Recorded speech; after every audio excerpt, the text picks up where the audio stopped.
Hey there, Eric. Thank you for being here. Hey, my pleasure. All right. Well, I feel like for most people watching, you probably don't require any introduction, but let me introduce you anyway. Eric Ries, I think you first came to prominence with the Lean Startup, which was a book, and I guess I'm going to broadly call it an ideology, a startup ideology or Sure. a framework. And now your latest thing is called Incorruptible, about incorruptible organizations. And I think we're going to mostly talk about that. Awesome. Thanks for being here. Oh yeah, my pleasure. Nice to be here and congrats on the launch. Excited. Yeah, thanks. Okay, let me just jump in with the thing. So your current project is Incorruptible, and it's about making, you're starting a company and you don't want it to be taken over or shitified or be corrupt. Yep. And just to kind of tee you up with an easy one, why isn't this book one sentence long and the sentences don't do bad things? Right. Yeah. What If is the, it was that simple, we'd be set. Yeah. And yeah. look, I think there probably are a lot of people watching for whom that is confusing. Like there's this question about whether when a company does something bad, who's responsible? And look, I'm not saying there shouldn't be accountability for the leadership of an organization. Obviously, leadership has tremendous influence. But what's strange is that I've been around these companies now a long time. I've been doing this a long time, and I've seen many, many people who were quite idealistic build a company and have it grow into something that they come to despise. And, of course, you can say they made mistakes. That's really easy. You're like, well, they should have done this, should have done that. But if you really dig into a lot of these stories, what you'll see, it's kind of like the mistake that Frankenstein makes with his monster. Like they built something they could not control and then tried and unsuccessfully to control. Now, look, there are some leaders who are sociopathic. There are some people who intended to do harm and succeeded. So I don't think that that's true for every single leader who can go wrong, but Yeah. it's more true than people realize. And so one of the things I've been working on now for many years is like, what are the structural incentives, the kind of underlying physical forces that are dragging these companies into this state? And you said, hey, you just very naturally said that these behaviors are corrupt behaviors, which I appreciate because I really think that's in some ways was for me like a really hard intellectual step for me to take to say, look, this is not just about mission drift or bureaucracy or something kind of like nice to have, but this is like strikes right to the heart of what it means to be a for-profit company. It strikes right to the heart of our entire economic and political system. If transactions become extractive and exploitative, and that becomes a way of making money. Um, Right. then the pressure and the gravity of that way of working like becomes overwhelming and frankly value destroying. Okay, let's talk about the overwhelming. Like, I think that there are very clear ways to talk about the pressure. Um, for example, we're on Uptrust right now. Hmm. This is being displayed on Uptrust, and Uptrust is a company. And our intention with it is to make social media good instead of bad. Yeah. However, we are under constraints that basically every company is under. For example, we have to have money to survive Hmm. as a company. Yeah. And so there have been times and there will be times in the future when we might be able to do something dubious, Yeah. Yeah. which, you can say, well, just don't do that. And my response is, sure, but would you do it in exchange for money? Right. You can say no, but would you do it in exchange for the money you need to continue doing this thing at all? That's right. It's a harder question. So, Mike, the way I think about Incorruptible, one of the ways I think about it is it's some of the things are tying yourself to a mast, like Hmm. um, pre committing That's right. to doing the right thing, even when it would be expedient not to. Yeah. Not because I'm corrupt, but because I might be tempted to continue employing all the people who work for me rather than telling them to all go home and find different jobs. Right. Right. Right. Exactly. And So go I ahead. think that how do I put this? So let's break it down Yeah. because in the book I talk a lot about organizations who fall to corruption and tell the story of how it happened. And there are, of course, some companies that fell for bad reasons, or as you say, like they were forced to make a compromise because they had no other choice. That happens sometimes. But the vast majority of the stories that I tell in the book are companies that did not need the money. Okay, they didn't have to give in to corruption. They did it anyway. And I think the reason why kind of mission-driven social impact kind of entrepreneurs have been so ineffectual in shifting this business culture and doing something about this on the whole is because we don't recognize what we're up against. We're not actually clear-eyed about the situation. Today, we are actually teaching a generation of entrepreneurs and business leaders and MBAs a set of business best practices that is antithetical to the essential alchemy of capitalism, that is to put value creation at the center of everything that it does. We're teaching the best practices that are destructive. And therefore, like when they get into positions of success, they're being told that they must sacrifice for the sake of these best practices, when in fact, it's not true. So a big part of what we have to do is like try to understand these deeper forces, figure out how do we get into this situation, and then through that analysis we can figure out how to get us out. So like I'll give an example. This one actually as a story I had to cut from the book, so it didn't make it into the final manuscript, but I thought it was a really interesting story. There was a startup called Practice Fusion a couple years ago that was like a high-flying unicorn private company, raised a lot of venture capital, was doing really well. And then they got tied up in the Purdue Pharma scandal. And they got blown up. Basically what happened was Purdue Pharma came to them and asked them to push opioids on the doctors as part of the like ERP system, electronic health record systems. Like when you were a doctor, you'd log in, just see, then you'd see like ads and recommendations for Purdue Pharma. They shouldn't have done that. It was an illegal deal. And anyway, when it came out, when Purdue went down in flames, they were a collateral damage to the scandal. Here's what I want to focus on. They're a huge, successful unicorn company. Purdue Pharma paid them $1 million. Put on your best Dr. Evil face. $1 million to do this corruption, right? Yeah. Why did they say yes? For $1 million? Like, the Right. only possible explanation of why you would say yes in that situation is the person who was making the decision felt like it was their job, their fiduciary duty to make as much money as possible.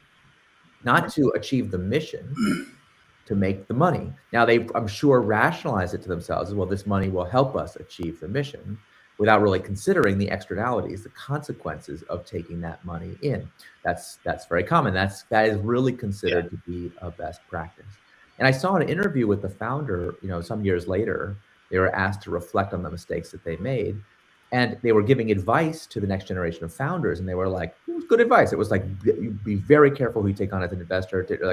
But it was all personal advice. Here's how you as an individual person need to have integrity in the face of these systems. There was not one word about the structural changes that are needed to resist this at an institutional level. And that is very, very, very common, having interviewed many, many, many successful mission-driven founders, even the ones who have been betrayed, even the ones who have been fired, even the ones who had activists take their company apart. They very rarely see the structural element to that outcome. And I think I understand why. It's psychologically too painful to imagine that it could have been different if they had made different choices, especially because as it was happening, all of their highly paid advisors were telling them to follow the best practices. So this is not something that I think, can just be solved through something easy. We have to really, as a community of leaders, as a community of founders, and as a generation really of founders, we have to take back what has been taken from us, which is a clear-eyed understanding of what it means to do business in the first place. Like we've taken a civilization level wrong turn on some of these concepts, and we have to reclaim them for ourselves. And what I heard you say earlier about part of this reclamation is that what we're trying to do ideally is create value for people. Yeah. I was going to say in the economy, but even that's too abstract. It's like, look, we're some people. We're trying to do some stuff in the world that help other people. Right. And as almost like a side effect of that, we're gonna accrue some of that value, hopefully, so we can keep doing it. And that's going to be mostly denominated in dollars, but that's like a side effect. True?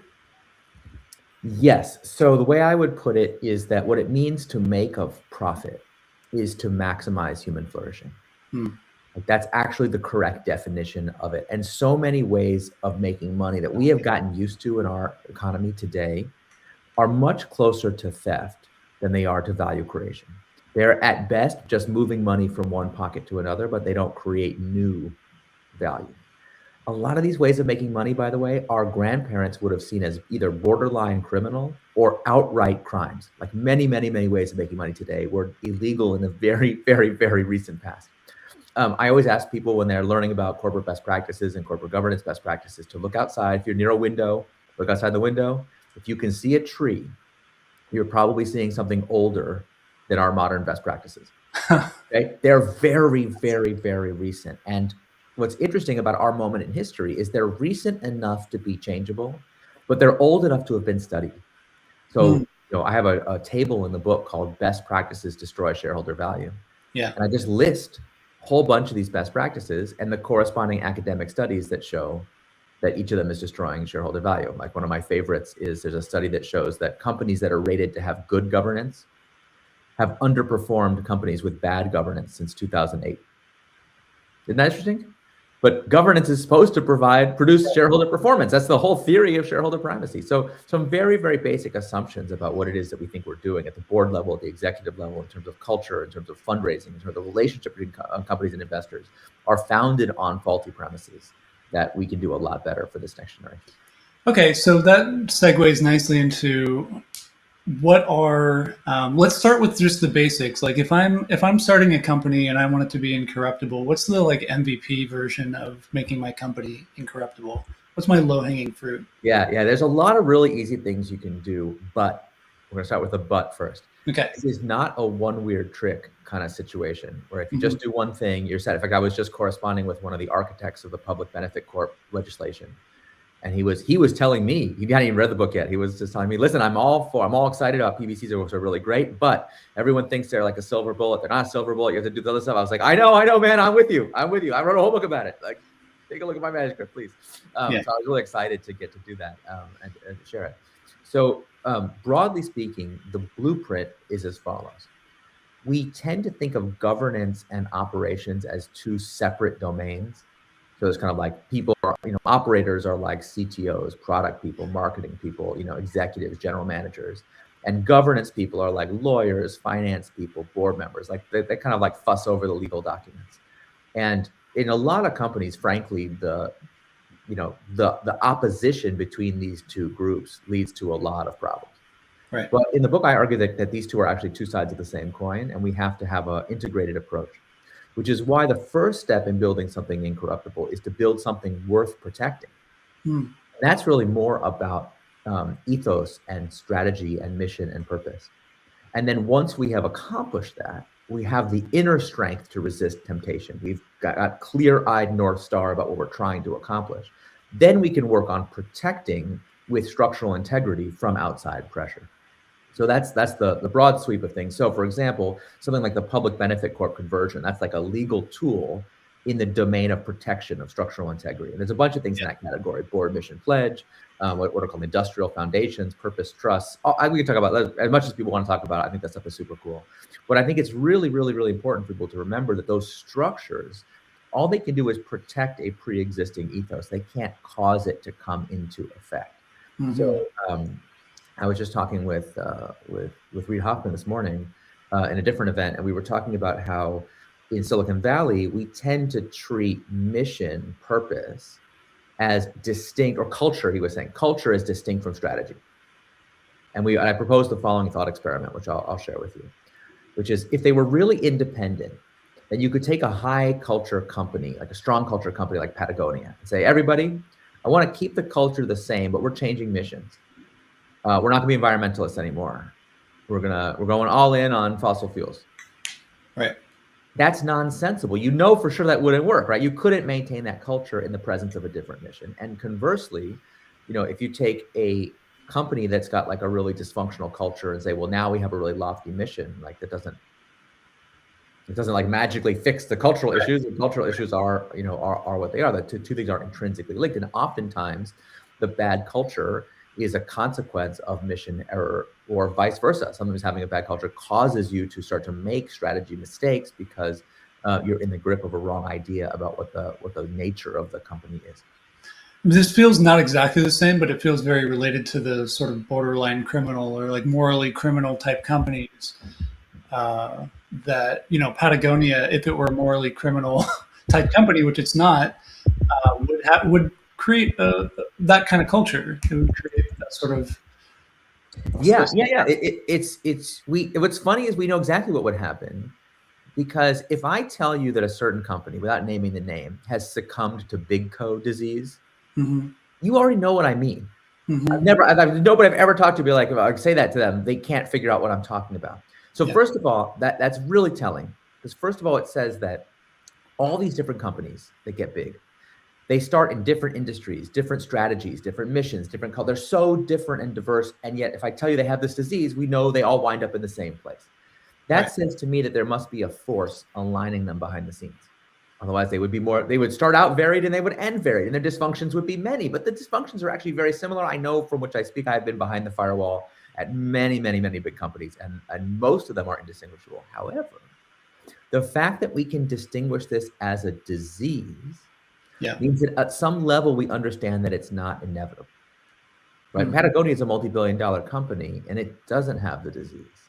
What's up with that? Novo Nordisk is a 100-year-old company, and it doesn't have the disease. Hmm. Vanguard is 50 years old now and is in financial services and has trillions of dollars under management and somehow doesn't have the disease. So you have these outliers that Yeah. we all vaguely know that they're outliers. And yet we don't really try to emulate them. In fact, if you're an entrepreneur and you try consciously to emulate one of these companies, your own advisors and lawyers and investors will tell you not to, because they violate the best practices. And that's true. It doesn't matter who we're talking about. Yes, we can talk about Patagonia, Vanguard, but even if you're like, I want to build the next Costco, people are like, that's a great idea. I definitely want the upside of that, but I'd recommend you don't follow the structure of Costco, because it violates best practices. I don't be like Toyota. I just named so many great companies that just they don't follow the best practices. So we vaguely know that they're there, but we don't emulate what they do. So I think Yeah. one of the things we have to do is start to stop treating these companies as exceptions that prove the rule. Start asking ourselves, is that rule sensible? Is that actually a good rule? Because if these things were inevitable, they wouldn't be exceptions. So therefore, they must not be inevitable. And therefore, we can start to ask the question, well, if they're not inevitable, under what conditions does the bad thing happen? And Yeah. does a good thing happen? And having done that research, I found the results pretty interesting. So go on. Yeah. It's broad. You wrote a whole book about it. I get that. But if you had to name the killer incentive gradients that all lead to big co, what are the things that Patagonia and Vanguard are doing right, or what are they not doing wrong? Is really what I'm asking. Yeah, exactly. It's because I do think a lot of these things companies generally have, and when they're small, it's very common for them to have a pretty strong ethos. Yeah. So the first step, if you kind of like think about it from the inside out, so like what is the thing that is most under leadership control at spectrum, most to control to least control. So the Yeah. thing that is most under the control of leadership is actually not strategy or mission or culture or any of that stuff. It's simply, what is our intention? Hmm. Why are we starting this company? And it's so interesting that that question is like become almost a punchline in governance circles. Like I tell the story in the book. A lot of ESG discourse has become frankly ridiculous. So I get why people are like, oh God, none of the ESG thing. Like, believe me, I'm Sure. with you. But there was a big time investor the other day who put out the statement. They were complaining about Unilever, the big food company, and they were saying because Unilever was on this kick for a while that they were going to infuse purpose into every one of their products. Okay. And the investor was like, you got to be kidding me. At the point that we're talking about the quote unquote purpose of Hellmann's mayonnaise, like we have lost the plot, right? And I was like, man, I hear you. But actually, of all the things he could have picked to criticize, Hellmann's mayonnaise, humble though it may be, is food. Yeah. So actually, its purpose is very clear. Its Hmm. purpose is to nourish and delight human beings who eat it. Yeah. And this investor, I never talked to him about, I don't know, but like he probably would say, no, it isn't. Its purpose is to make money for me. Right. Now, this is something that's very hard for normal people to understand. But I want to really emphasize this point that for most governance experts today, consider this just an obvious thing that everyone knows, that companies should only care about the welfare of their customers insofar as that benefits their shareholders. Yeah. And when you really think about the implications of this, it's crazy. But they consider it super obvious, and I'll get really annoyed every time someone questions it. Like, what did you think? So like literally every time you swallow a pill or eat Hellman's mayonnaise or take any action, fly on a plane, anything, you are investing your life in this web of institutional trust that's going to lift you up and take care of you. And yet we now have entered into this ideology, you used the word ideology before, a global ideology that says, if the government fails to put sufficient penalties on misbehavior, companies not only are allowed to, but expected to, or even should, they are obligated to exploit those loopholes to the maximum degree. So we all grew up under the reign of something called caveat venditor. This is a fancy Latin phrase, but like everyone knows caveat emptor, the phrase buyer beware. So for most of human history, caveat emptor was the rule. Let the buyer beware. The seller has no obligation to you. If you buy a lemon, if you buy something poisonous, well, you should have done your homework. Modern life is made possible by the institutional trust of the change to vendor liability. It basically says, no, sorry, our grandparents really worked this out. It was like, they worked it out the hard way, believe me. Like, no, you cannot sell scam stocks to the public. You cannot sell illegal, unhealthy supplements. Like, they really worked out a lot of these rules. And so we all grew up in this very soft world where like a huge apparatus exists to take care of us every time we interact with a corporation. And yet shareholder primacy has been reversing this safety net inexorably by changing the rule to be like, well, actually, if they can get away with it, they can kill you. Why? Why did this happen? Yeah, why did it happen? So you asked, because I talked about the inner intention. The most important question is, what is the purpose of a corporation? People think purpose is so vague, but it's not vague. Purpose is written into the corporate charter. And unfortunately, starting in the 1980s, okay, not the 1880s, in the 1980s, a series of academics and judges effectively decided that even though most corporate charters today say something like, Acme Company is hereby incorporated to pursue any lawful act or purpose. So basically do whatever it wants. Right. Even though that's what it says, they interpreted that to mean, actually what that means is they exist to maximize shareholder value. Right. That's the rule. And it's kind of wild that people can't even agree about whether this is the law of the land or not. Sure. Because it was never acted on by any legislative act. Never once in human history has any referendum or legislature ever said, this is a good idea. It was done without any democratic sovereignty at all. And it's important to understand that this is it's not only a recent change, but it replaced a system that was fought state house by state house in the United States. Like, it has tremendous democratic legitimacy. It was called general incorporation. The idea was that any person should be allowed to form a company for any purpose. But you still had to say what the purpose was. Yeah. If you had told people in that era that one day they would be corporations who exist only to enrich their shareholders, they'd been like, why? What is the point of that? They'd be like, that's not allowed. That's not what we had in mind. It's incredible. The late 19th century, that was considered a crime. And there's these crazy stories of the 19th century where people used to try to take over companies. Super rich people would show up and try to buy out a company, force it to do something terrible. And the company would resist with techniques and tactics that are like super unethical, super bad behavior on both sides. They would have these, they would literally have like a war between these two, involved like bribing legislatures, and they all kinds of nasty stuff they would do on both sides. Sure. But nobody at the time, people were like, "Ooh, this is really lame. We gotta have some ethical rules here." People would complain about it, but no one ever said, "Well, gosh, the shareholder's doing the thing that they're supposed to do, and the board is breaching their fiduciary duty." Like, no, both people understood that both sides have the right and are obligated to pursue, their side of this. Whereas today, as soon as Elon Musk wants to take over Twitter, we literally believe it is the fiduciary duty of the board of Twitter to get the highest price from him no matter what. In fact, that duty is so strong, they had to sue him to complete the transaction when he tried to back out of it, if you recall. So we have really this monumental change in the nature of corporate purpose has happened in living memory. And yet it was done kind of by a sleight of hand. Most people don't realize that this is a change. They don't know this prior history.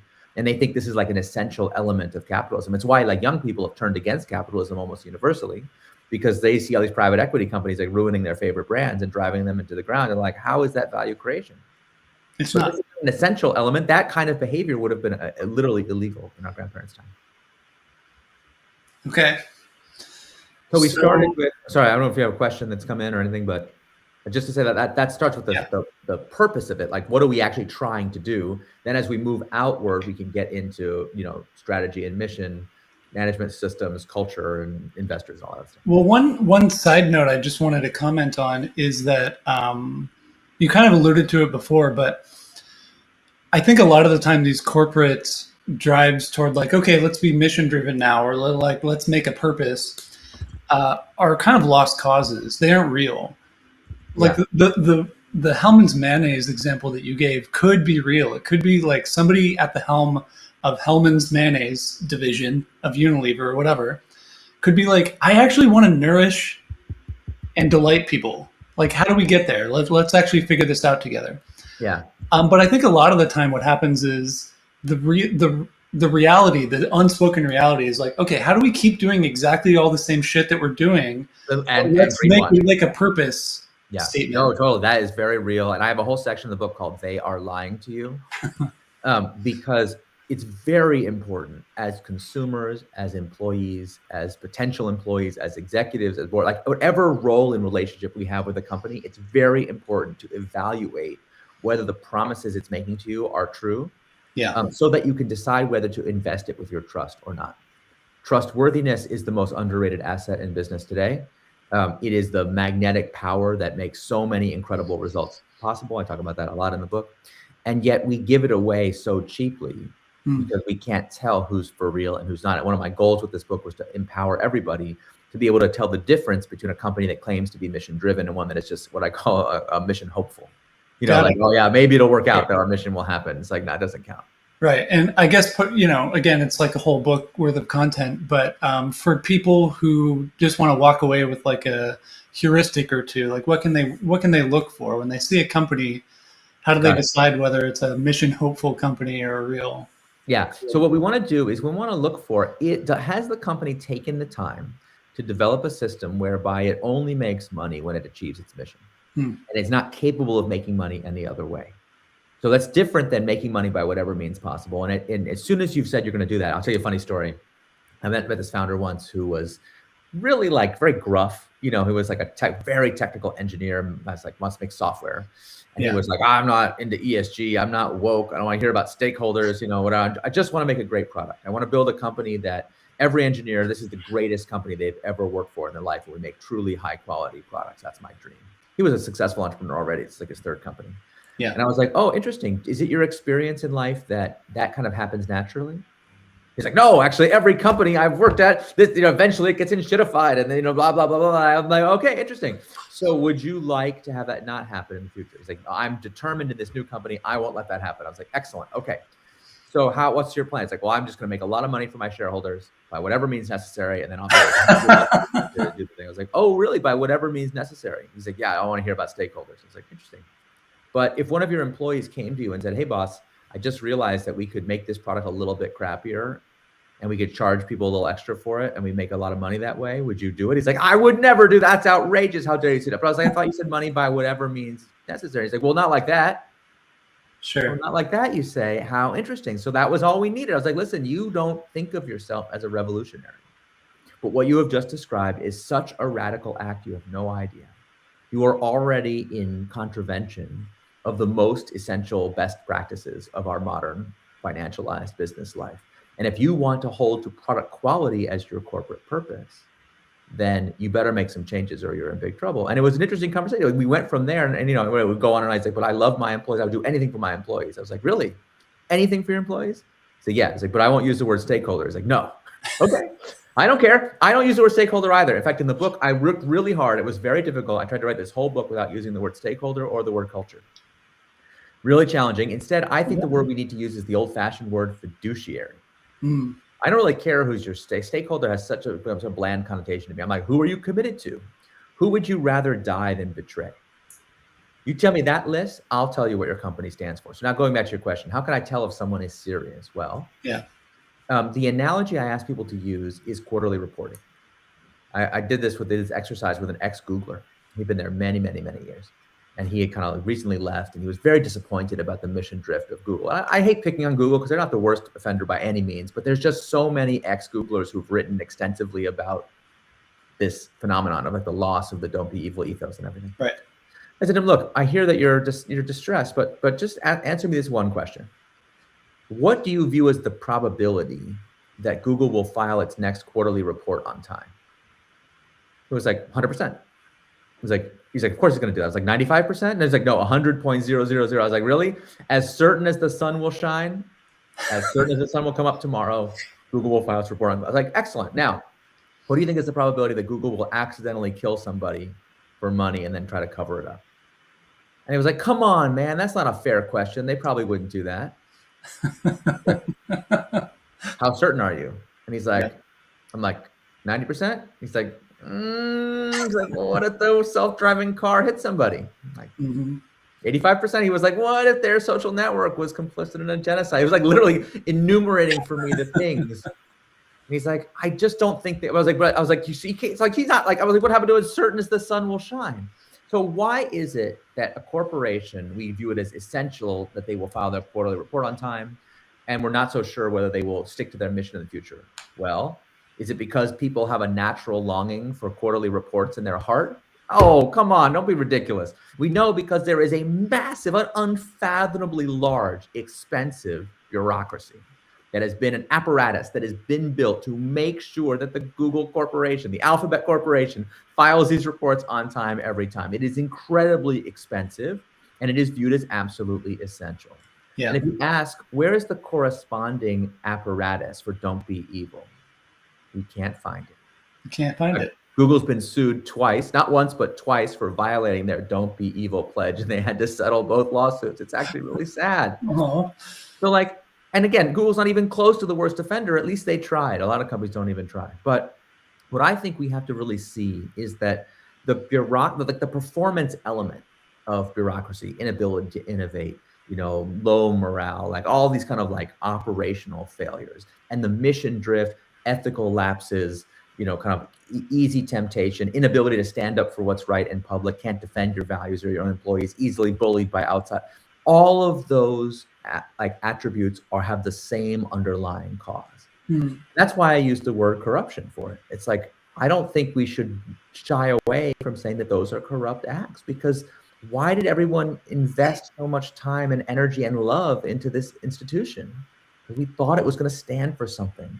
And to see it stand for nothing is really tragic. We shouldn't accept that as an inevitable outcome. Yeah. So one heuristic I'm taking away, and it's kind of a hard heuristic to use because it's sort of over time, but can the company stand up when it doesn't have to, or under pressure, even when it seems to have to, but it's just like, no, actually. Yeah. So certainly one heuristic, but the most important heuristic is just tell me what the apparatus is. So again, someone says I'm mission driven. I always say, great. Where does it say that? And they're like, what do you mean? What does it say? Is it in your charter? What does it say in the charter? If the charter, like I tell a story in the book of Silicon Valley Bank had this awesome highfalutin sounding mission to support the next generation of innovators. But if you go look at their charter is just shareholder primacy. So that divergence between stated mission and actual purpose, if there's a divergence there, forget it. You can't be mission driven. Who are you fooling? Second question is, what is the apparatus? What are the operational mechanisms? I call the mechanism mission drive, like an engine. What is this engine to create this virtuous performance cycle where the more we do the mission, the more successful we are, and where temptations are not present? You can look for the elements of cultural coherence, which we can talk about. That's a separate thing. And then also you can look for, and I think this is really underrated, is there a mission guardian? So if somebody just shows up and tries to bully this company with money, can they resist? And what's really wild to me is it's currently considered to be a best practice for whoever has the most money to be able to get companies to do whatever they want. And people say, oh, that's like rule by the richest. That sounds bad, but it's actually worse than that. Believe it or not, there's something worse than rule by the richest, and we got it. This is rule by whoever can borrow the most money. So it places the values of the financial system and of banks in particular, who they're willing to loan or give equity capital, large amounts of speculative capital to. That decision becomes then the decision of who gets to rule all of the institutions of modern life. Does that seem like a good idea to anybody? Like, I don't really love that system. I think we could do a lot better. Okay, I want to jump back really quick to it being in the charter. Like you can't be mission driven unless it's like in the legal structure of what you built. And I think that look, the cynical part of me is like, that doesn't actually matter. It's just going to be, people are going to do whatever they're going to do. You write down whatever you want. But I think the reason it does matter is that when push comes to shove and, Moneybag shows up with money to bully people or a lawsuit comes up, what's written in the charter is going to matter for the decision. Like you have to have the actual backup, not just the spiritual willingness to do it. Yeah, totally. And The good news is, so this used to be, I just want to really emphasize the historical nature of this. This used to be mandatory for all companies in order to form in the first place. You literally had to you had to stay what the public benefit of the company was. And it was considered for the vast majority of time there have been corporations, it was considered obvious to everybody involved that corporations should serve a public purpose. And that's why we have the chartering system in the first place. Like, why do corporations need a legal charter? Because they enjoy privileges from the public, and especially these days, they enjoy corporate personhood, massive tax benefits, and the shield of limited liability. That's precious, precious, precious grant of this form of sovereignty from the public. So, of course, the idea was that corporations should serve a public purpose. So we lost that, and it was kind of a three-legged stool, and I walked through this whole history of how we lost each of the three legs of the stool, and now it's collapsed in the book. So lucky for you, a band of corporate governance rebels over the last 20 years has been establishing state by state statutes that are called the Public Benefit Corporation Statute. It's slightly different in different companies. There's also, some states have what's called a Social Purpose Corporation. There's it goes by a lot of names. In Delaware, it's called the Public Benefit Corp, or PBC. Very importantly, that's not the little B with a circle in it that you see at the farmer's market. That's a different thing. Also cool, but different. Public Benefit Corp is like a 2-page legal filing. It's super easy to do. You file it in Delaware and you just say, this is the stated public benefit of this corporation. So that to the extent that its directors are ever tasked with making a decision, they have the ability to say, listen, we're doing something that might not be shareholder value maximizing, but it is maximizing this mission or central purpose. It's a really important prerequisite for a lot of the other things that you need to do. And again, I want to emphasize, it's not a one-weird trick. Do the PBC, that's not enough, but it's certainly an important first step in that direction. Okay, so the building blocks that we have so far are have a mission at all to defend. The second thing is do the basic paperwork required to enshrine that mission in a way that our legal system can see, like this public benefit corporation thing. And what are the other basic building blocks? Babies first, incorruptible company. Yeah. So again, it's not, I'll give you some more examples, but again, it's really important to see that these are interlocking components of a complete system. There's not a checklist. You just do everything. So let me be clear. I am asking you as though there's one weird trick, and I hear that there's not one weird trick. But what I'm actually thinking of I'm thinking of it kind of like a IT security type person. Yeah. Where there's like multiple layers, and they interlock, and they plug into each other in various ways. And generally speaking, in those IT security systems, you do have some basic things like, SSL certificates or whatever. Yeah. And you have to have a bunch of stuff on top of that. But I'm just like, okay, let's. I'm happy to talk about it. So another thing that's really important is what I call having a mission guardian. So today we pretty much can divide companies into two categories. You have investor-controlled companies and founder-controlled companies.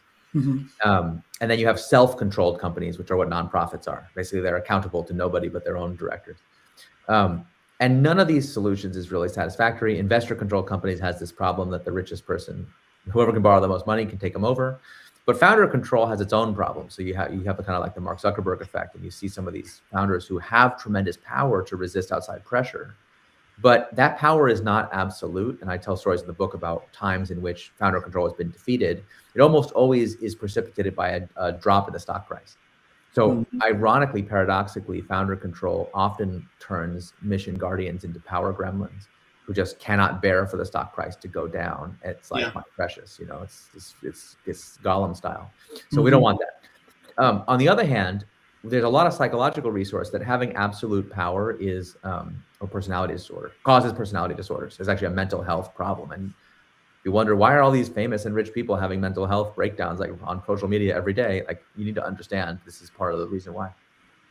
So the solution is to create what are called mission controlled companies, where the mission itself has some level of sovereignty. So first step is to appoint a mission guardian. Now, founders can be the guardian in the early days. That makes a lot of sense, founder mode and all that.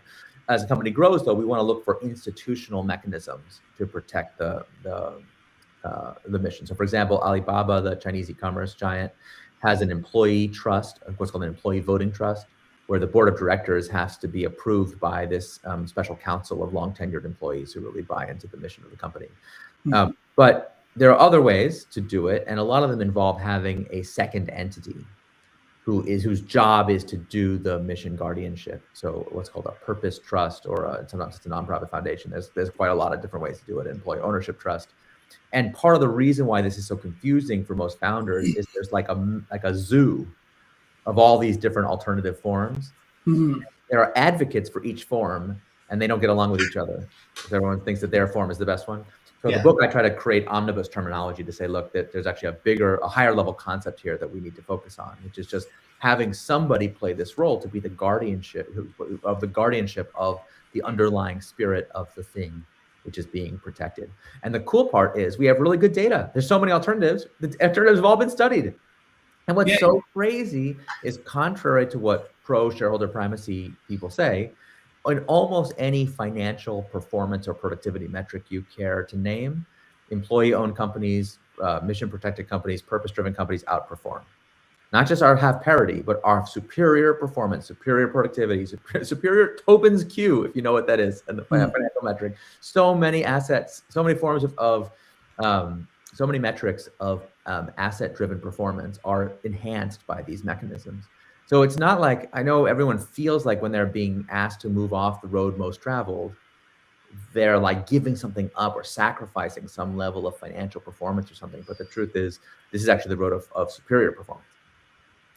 So that opens the question for me of what is it? I'm imagining it's like a extremely short-term incentives mean that people don't naturally choose this. Like there's some way that this intuition is formed that doing this is going to cost money when in fact it doesn't. Oh, there's nothing natural about it. There is an incredibly vast pundit industrial complex that is extremely expensive and is going all the time to make sure everyone knows this to be true. Yeah.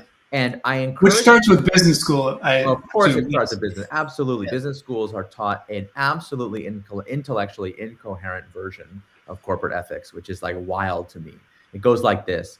Sometimes the two classes will be on the same day. I've had people like tell me, like, I in the morning I took a class about how business does not have moral responsibility for its actions because society sets the rules. So long as you play by the rules, you can sleep well at night knowing that you maximize shareholder value within the rules. And in the afternoon, you'll take a class on how to lobby to have the rules changed. Right. So it's like, well, hold on. Which is it? Do corporations set the rules or only follow the rules? If they set the rules, then they also have moral responsibility for their actions. And so what we see is this incoherence leads to a situation where companies are told it's their fiduciary duty to lobby for rules that are profit maximizing for them, even though that behavior routinely causes corporations to collapse and self-destruct. I tell the story of Silicon Valley Bank, which is a very close to home example here, here from Silicon Valley. It was a nightmare. During the first Trump administration, they lobbied to have the banking rules changed in just such a way that they could shoot themselves in the foot 5 years later. So it cost their shareholders everything in the end. Meanwhile, I tell the story of Novo Nordisk. Novo Nordisk is controlled by a nonprofit foundation. And there was a time when the for-profit subsidiary basically wanted to sell itself, basically commit corporate suicide for a quick buck. Yeah. And the foundation intervened to say no. That intervention wound up making for the Novo Nordisk shareholders, I'm not exaggerating this, more than $500 billion of shareholder value. So I'm like, that's a lot of billions. Yeah. It's a lot of billions. So why have we been taught this really like nonsense idea about these? I think it's worth reflecting on. Most founders who hear about this for the first time, they often think I'm mistaken. Like, I did an experiment, an AI-driven close reading experiment thing. If people are interested, to talk more about it. Anyways, I had a lot of founders and engineers and people kind of far from this mission-driven stuff. Were doing like an AI-assisted close read of the book. And so I could see the questions they were, if they chose to share them with me, I could see the questions they were asking. And so many readers were like, that can't be right. Surely that's not true. And luckily they had the AI there to like look it up for them. They're like, go, give me, is Eric being fair here? Is this true? And the AI would go like, believe it or not, that's actually true. And I'm like, look, I got the citations right there. I'm quoting from the actual people. Yeah. So this is one of those things that people find really hard to believe. They're like, if it was such a good idea, surely I'd have heard about it by now. But there's a thing. I was talking to a very famous mission-driven founder, someone you know well. Okay. An icon. I won't name him because it's not really him. This has happened to me several times, and they got screwed over by these forces, and they were starting a new company. And I was like, hey, based on what you learned, what protections are you encoding into the new company? And they were like what? Like I'd asked a question, I didn't understand the category of the question I was asking. Because they were like, this is just how it is. You have a good, they were like, companies live and companies die. I've come to accept it. And there's nothing you can do. And I'm like, well, the hedge funds and, private equity guys don't seem to have that fatalistic attitude. They seem to say, if things are not the way I like, I make them the way I like. How come we don't have that same level of sense of outrage and willingness to defend ourselves? So, but anyway, but he told me this story. And it was really amazing to me. At every step of the way, he was being guided by very highly paid advisors who were extremely well credentialed and always counseled him the same way towards the best practices. So a question we all have to ask ourselves as builders, why are all these advisors more loyal to the best practices than they are to my mission? Even when I'm the one paying the bills, even when they have a fiduciary duty to me, they nonetheless are more loyal to these practices. So I feel like that's also something that we have to get much more savvy about. What do you think the answer is? I lay it out in the book in great, excruciating detail. Well, it was funny. This person gave the theory to me. He was like, listen, my experience is like most of the people that you hire into a mission-driven company are in it not for the mission, but for their own career. Sure. So over time, people start to really say like, listen, if I show my loyalty to these, practices, that's gonna be good for my career. I call it career equity.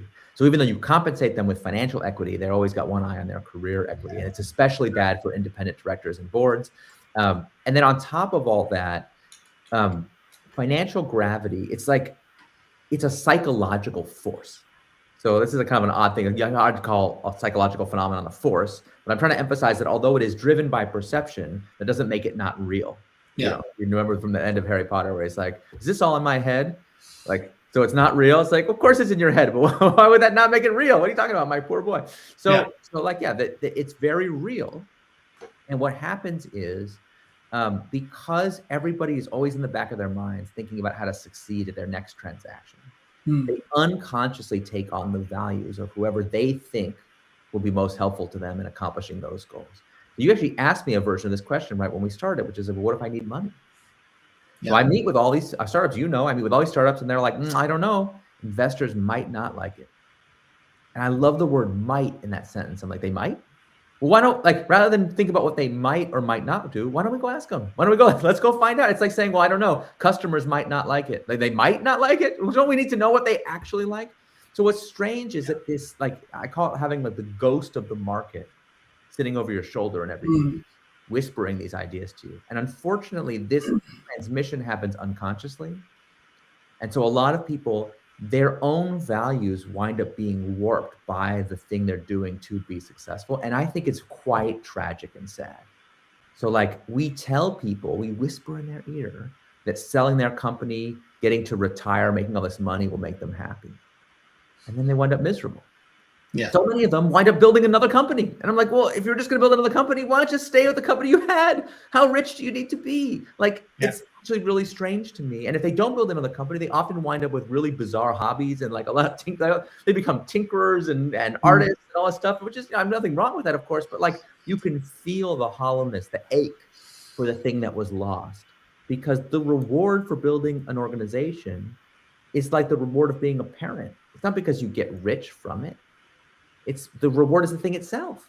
Right. And I think a lot of builders at the beginning intuitively understand this, and by the time they sell their company, they've forgotten or lost their connection to that authentic inspiration, and it's leading to a lot of problems. So we have to reverse that.